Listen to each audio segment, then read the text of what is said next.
Jonnicom.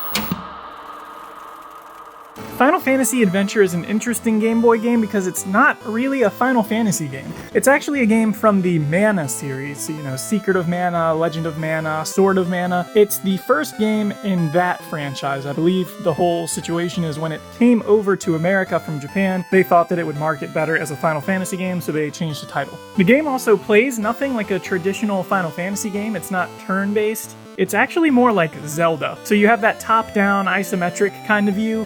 You're going around slashing baddies, picking up items, and progressing through the open world that way. One thing that sets it apart from most Zelda games is that it has a RPG-type leveling system. So as you go through the game, you're actually earning experience points, you're leveling up and learning new skills as you defeat bosses and go through the dungeons.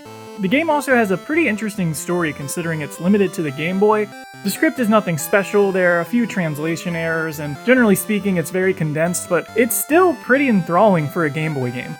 It's definitely one of the deeper adventure games I think you can find, and you can get a good chunk of time out of this game if you're trying to do everything and level up to 99.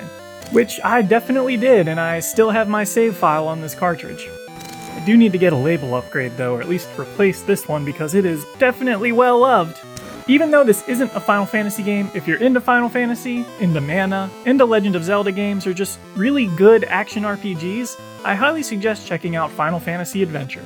There's also a remake on the Game Boy Advance, so maybe check that one out too, though I do prefer the 8-bit version here.